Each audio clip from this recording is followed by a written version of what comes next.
Morning বন্ধুরা, কেমন আছো তোমরা সবাই? আশা রাখবো সবাই অনেক অনেক ভালো আছো, সুস্থ আছো। তো ঘড়িতে প্রায় এখন বাজছে 9টা।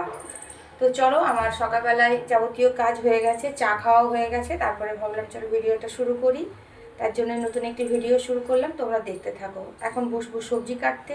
কাছাকাছি সেরকম কিছু ছিল না, যেটুকু ছিল ছেলের জামা এখানে গ্রিলে বারান্দায় মেলে দিয়েছি। যাই হোক, এখন শুধু রান্না করা ছাড়া আর কোনো কাজ নেই। চলো এখন বসবো সবজি কাটতে, তোমরা দেখতে থাকো। ফ্রিজ থেকে সবজির ট্রে বার করে বসে পড়েছি সবজি কাটতে। ট্রেটা দেখেই আশা রাখছি বুঝতে পারছো যে ট্রে ফাঁকা। হ্যাঁ, কারণ ভদ্রলোক আজকে সবজি বাজার যাবে। আজকে যেহেতু শনিবার, আমার সবজি বাজার করার দিন। তো যেইটুকু সবজি আছে সেটাকেই একটু বুদ্ধি খাটিয়ে আজকে রান্নাটা করে নিতে হবে। আর আমার মনে হয় প্রত্যেকটা গৃহবধূদের একটু বুদ্ধি খাটিয়ে সংসারে গুছিয়ে কাজ করলে নিজের জন্য খানিকটা সময় বার করানো যায়। আর এই শীতের বেলা ঘুম থেকে উঠে এইদিক ওইদিক রান্না বান্না টুকটাক বাড়ির কাজ করতে করতেই বেলা গড়িয়ে যায়। নিজের জন্য একদমই সময় পাওয়া যায় না। আর যেহেতু সকাল সকাল উঠতে হয়, দুপুরে একটুখানি ঘুমোনোরও প্রয়োজন পড়ে। আর আমি যেদিন ভিডিও শ্যুট করি তার পরের দিন ভিডিও আপলোড দিই। তো অতএব আমাকে যেদিন ভিডিও শ্যুট করতে হয় সেদিনকেও আমি দুপুরে খানিকটা এডিট করি, তারপরের দিনও আমাকে পুরো এডিট করে পাবলিশ করতে হয়। তো যেহেতু দুপুরবেলায় অনেকটাই ব্যস্ত থাকি, ঠিকঠাক নিজের জন্য সময় বার করতে পারি না। দুপুরটায় কাজগুলো যদি আমি ঠিক করে পরিপাটি করে গুছিয়ে বুদ্ধি খাটিয়ে কাজগুলো করে নিই, সংসারের লক্ষ্মীশ্রীও বজায় থাকলো, আর আমার নিজের জন্যও আমি কিছুটা টাইম বের করতে পারবো। তো অবশ্যই প্রত্যেকটা গৃহবধূদের তাই করা উচিত। আর অবশ্যই যারা সুগৃহিণী তারা সেটাই করে। যাই হোক, এখন যেটুকু সবজি ছিল একটু গুছিয়ে গাছিয়ে আজকে রান্নাটা করব। অবশ্যই তোমাদের পরে দেখাচ্ছি কি রান্না করব। আর এইখানে আগের দিনের কিছু পালং শাক ছিল, শাকটা বেছে নিই। অল্পটুকুই আছে, কারণ রান্না করলে চারজনের কিছুই হবে না। দেখা যাক, ওটা একটু ব্যবস্থা করে নেব। অবশ্যই তোমরা দেখতে থাকবে। আর বন্ধুরা, আমার ভিডিওগুলো যদি তোমাদের ভালো লেগে থাকে, প্লিজ তোমরা একটা লাইক করে অবশ্যই একটা কমেন্টস রাখবে আমার জন্য। তো দেখো কি রান্না হবে আজকে, তোমাদের একটুখানি দেখিয়ে দিই। এখানে হচ্ছে আলু, বেগুন, সিম আর বরবটি, টমেটো আর এখানে ক্যাপসিকাম নিয়েছি। আর সয়াবিন দিয়ে এটা সবজি করব। আর এইখানে হচ্ছে পেঁপে, গাজর আর আলু আছে, এটা ঝোল করব মাছের। আর এইটুকু পালং শাক ছিল, এটা একটুখানি ভাপিয়ে চটকে দেখি কিছু একটা করে নেব। আর এই যে ফ্রিজ থেকে মাছ বার করে আমি এটা জলে দিয়ে রেখেছি, মাছগুলো দিয়ে এটা দিয়ে ঝোল হবে। আর এটা হচ্ছে সয়াবিন দিয়ে তরকারি হবে। এই যে সয়াবিন এখানে আমি সিদ্ধ করতে বসিয়ে দিয়েছি, একটু গরম জলে ভাপিয়ে নিই, তাহলেই হয়ে যাবে। এবার দেখো 9:30টার দিকে দুধের দাদা আসেন দুধ দিতে। উনিও ঠিক টাইমেই চলে আসেন। আমার যে কাজ করে কৃষ্ণা, ও ঠিক টাইমে চলে আসে। এতএব আমাকে সময়ের সঙ্গে সঙ্গে দৌড়তে হয়। আর একটা সত্যি কথা, সময়ের সঙ্গে সঙ্গে কাজ করে নিলে কাজও তাড়াতাড়ি হয়ে যায়, আর অনেকটা সময়ও আমি নিজের জন্য বাঁচাতে পারি। যাই হোক, দুধের দাদা আসে, আমার সঙ্গে একটু এসে কথা বলে, গল্প করে, বেশ ভালো লাগে, যেহেতু অনেক পুরনো পরিচিত। তো যাই হোক, এখানে এখন দুধটা আমি চাপিয়ে দিই আর বাকি রান্নার কাজটা করতে থাকি।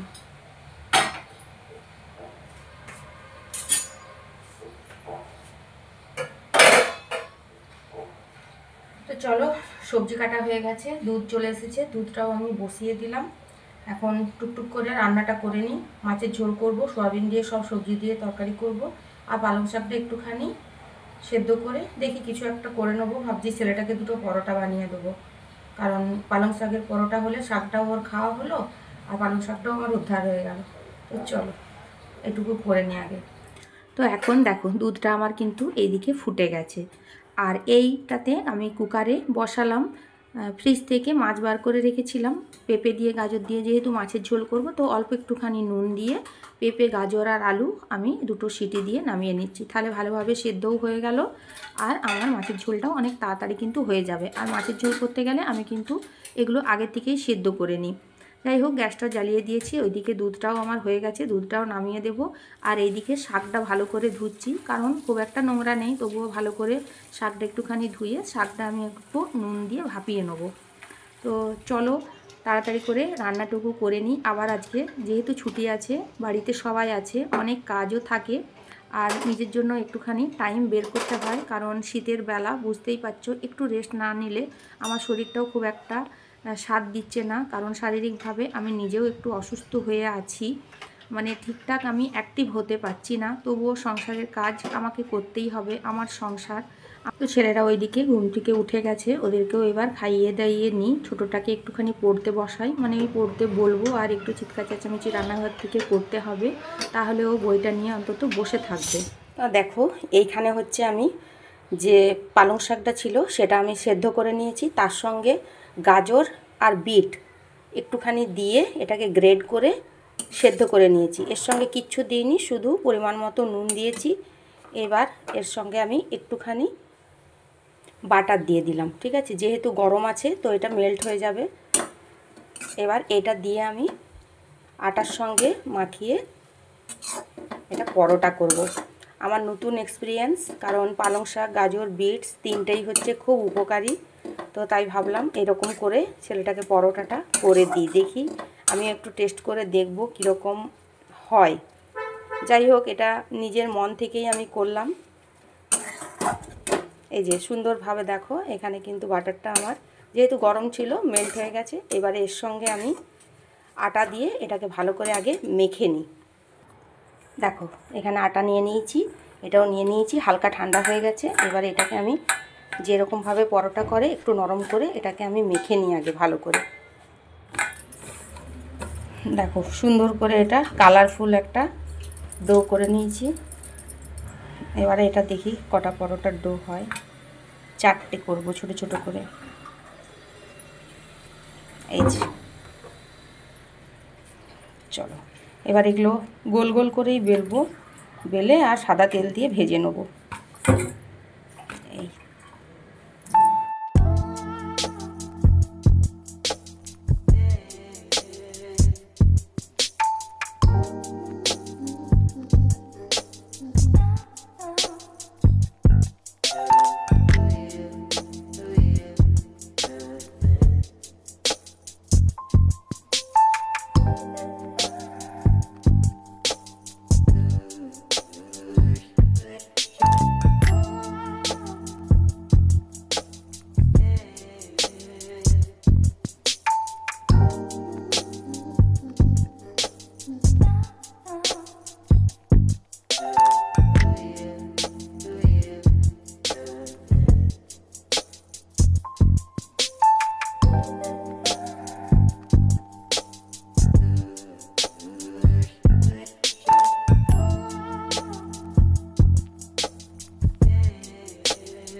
দেখো ঘড়িতে বেজে গেছে 12টা 25।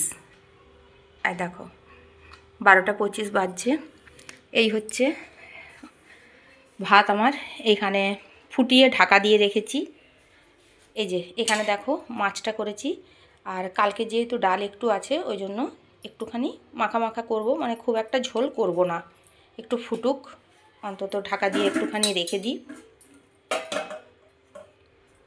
আর বাকি রান্নাঘর পরিষ্কার করে নিয়েছি, আর কত রোদ আসছে দেখো, পুরো রান্নাঘরটাও পরিষ্কার করে নিয়েছি। এবার আমি স্নান করতে যাব, আর ভদ্রলোক গেছেন সবজি বাজারে, আজকে যেহেতু শনিবার বাজার করবে, তো চলো আমি স্নান টান করে আসি। তো আমার স্নান টান হয়ে গেছে, আমি এইদিকে পুজো করেও চলে এসেছি। এখন এসেছি রান্নাঘরে, এই আমার রান্নাঘরের অবস্থা। চলো ব্যাক ক্যামেরায় তোমাদের একটুখানি দেখাই। সবজি নিয়ে এসেছি, এই যে সব সবজি মোটামুটি নিয়ে এসেছে ভদ্রলোক। এইদিকে ধুয়ে টুয়ে এগুলো একটুখানি রেডি করে গেছে। এখানে 2 রকমের শাক আছে, পালং শাক, কুনকো শাক, এখানে একটা নারকেল, ফুলকপি, বেগুন, এখানে আছে উচ্ছে, গাজর, বিট, শসা, টমেটো, বিনস, এটা ঘরের আগের পেঁপে ছিল, আর এদিকে পেয়ারা, শিম, আর এই যে এখানে আদা, ক্যাপসিকাম, ধনেপাতা, লেবু, মূলো, আর এখানে কুমড়ো, এই মোটামুটি এগুলো সব ধুয়ে প্যাকিং করে এতটা পর্যন্ত উনি করে গেছেন, বাকিটা আমি এবারে এই যে ট্রেটা নিয়ে এসেছি, এবার আমি তুলবো। আর এই সবজি আমার ছিল, আর ভাতটাও এখানে আরেকবার ফুটি দিলাম, এই যে গ্যাসটা জ্বালিয়ে দিয়েছি। ব্যাস মোটামুটি এই হচ্ছে, এখন এগুলো গুছিয়ে তুলে নেবো, ব্যাস তাহলেই হয়ে যাবে। তো চলো সবজিগুলো আগে তুলে নিই, ভিডিওটা এখানেই শেষ করছি, দেখা হচ্ছে নেক্সট ভিডিওতে। সবাই ভালো থেকো, সুস্থ থেকো, টাটা।